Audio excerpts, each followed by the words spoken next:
Opens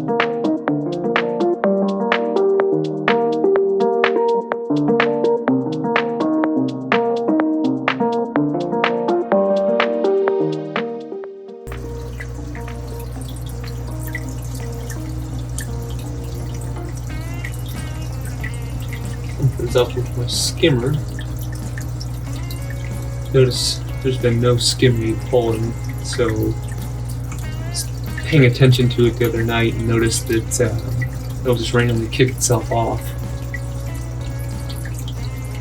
Not exactly sure why, but as you can see, there's quite a bit of algae there from my Kessel, from a Fuge. So of course going to try pulling it out, giving it a deep clean. I'll use vinegar for that. Typically like citric acid, I don't have any on hand and need to get this cleaned as soon as possible. So we'll try that and see if that does anything, and if not, we'll diagnose from there.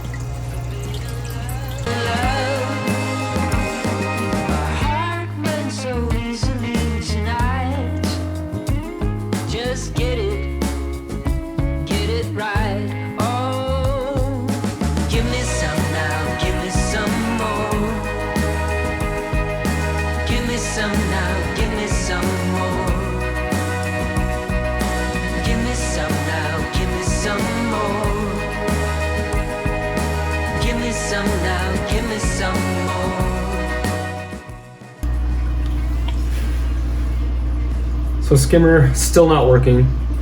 Got it all cleaned, took it all apart, put it back together, popped it back in. It's still not working.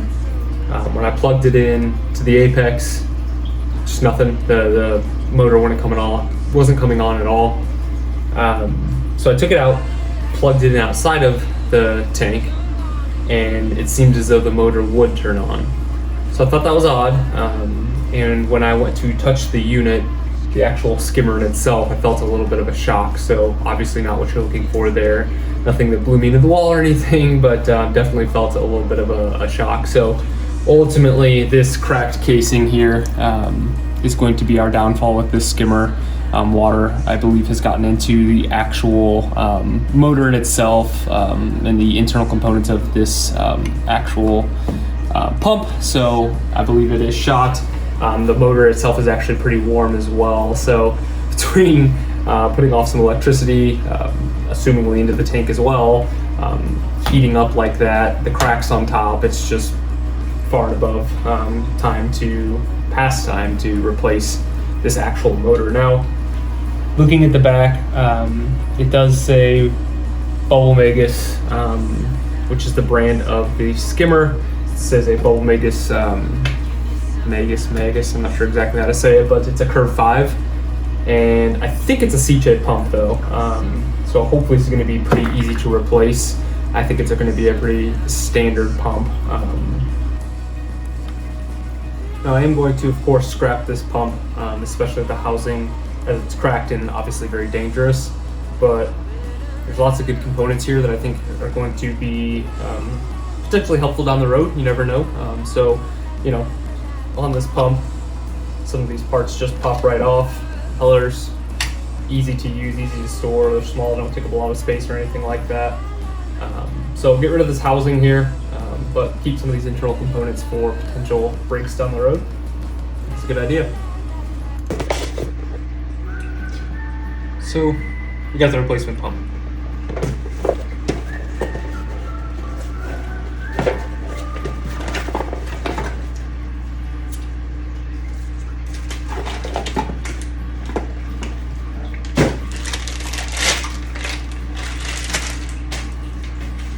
That looks right. Old pump, cracked, rusted on top.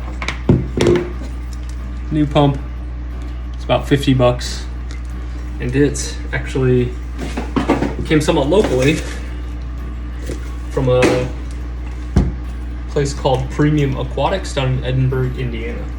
So I got here really fast. So I'm up in Fishers, so got here in about a day.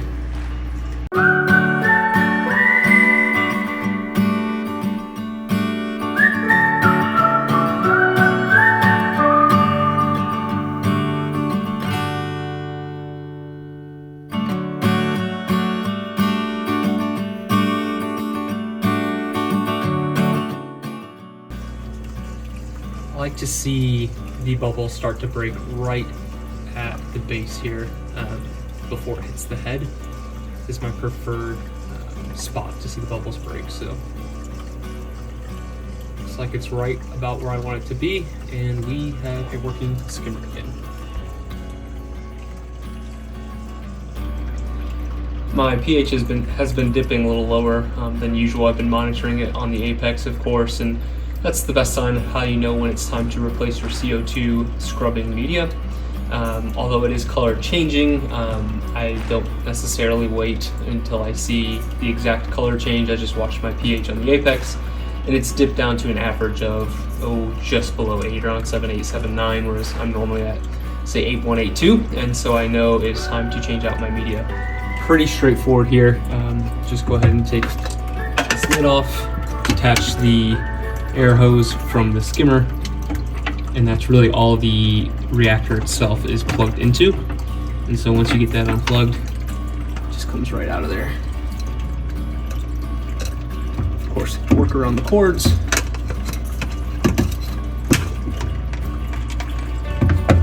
And she just comes right out.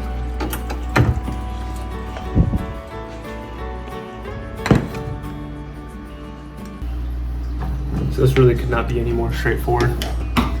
Just take your reactor wrench here.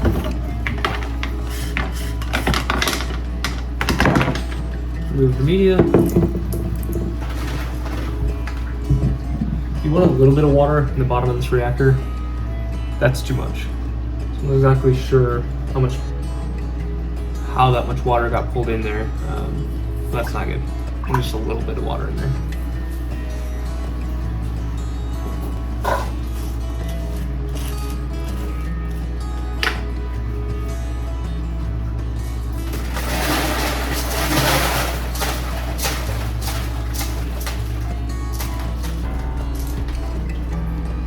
It's probably another reason the CO2 media was no longer working. If it gets too wet, it'll stop working as well. And that was pretty wet, so I'm not sure how I got water in the media there, but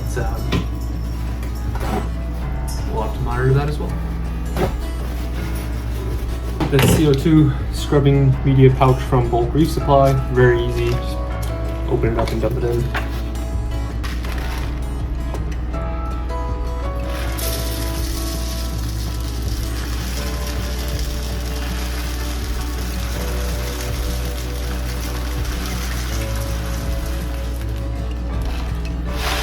Because mine was getting wet somehow, I'm going to skip the tablespoon of water on the bottom of the canister here.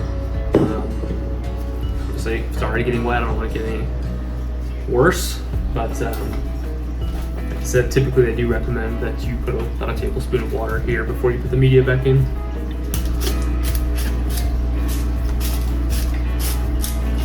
Make sure you put these in the correct way. You screw it on this way, then you flip it over. They have arrows on most of them that point up. So I will say I've made that mistake before and put it in upside down. Did that with the actual same style canisters with the RO filters. Side up.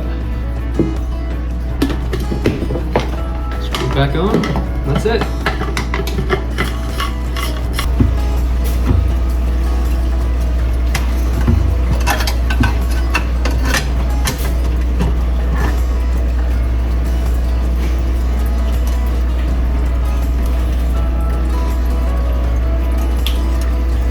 And it's back in.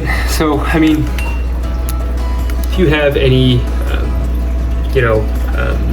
issues with pH, you haven't tried a CO2 scrubber, definitely do it. It's simple. It's a cheap canister. The CO2 media is relatively inexpensive. Hit up Fish Effects. He'll make you a ring to fit on top of your skimmer for any skimmer you have, custom made.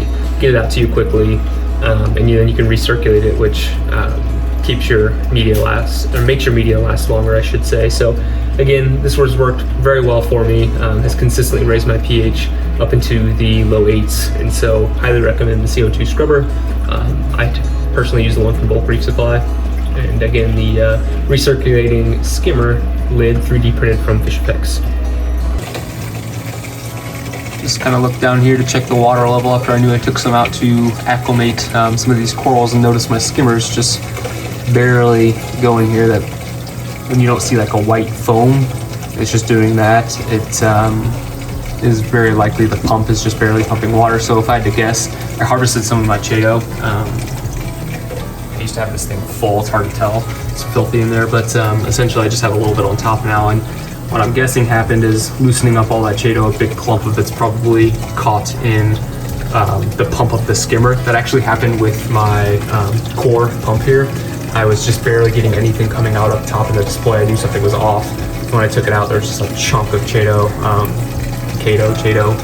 caught in the pump. So if, you know, a pump on your actual skimmer or a return pump isn't working very, the way you expect it to, check that first as an easy solution. It's if you have, any type of macroalgae, that is.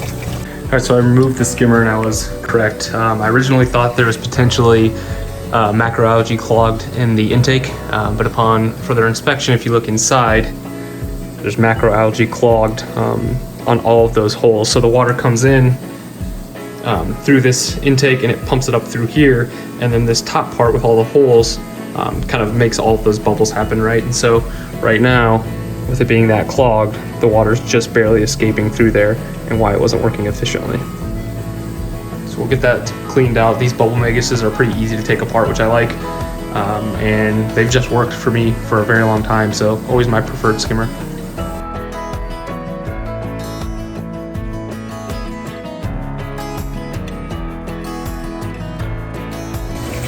I've come to really appreciate, as I'm sure a lot of you in this hobby do as well, when you think something may be just a quick, easy fix, and it turns out to be just that, because that is rarely the case in anything we do, where something's not working properly and you think, oh, well, it's probably this, I'll just fix that, and that leads to something else, and that leads to something else, and you're down this rabbit hole of a big mess. So when it's a quick, simple fix that you think, and you pull it out and it is in fact just that, it's just so fortunate. So as you can see, we have a nice thick foam bubbles going again, so the skimmer is back up and running as it should.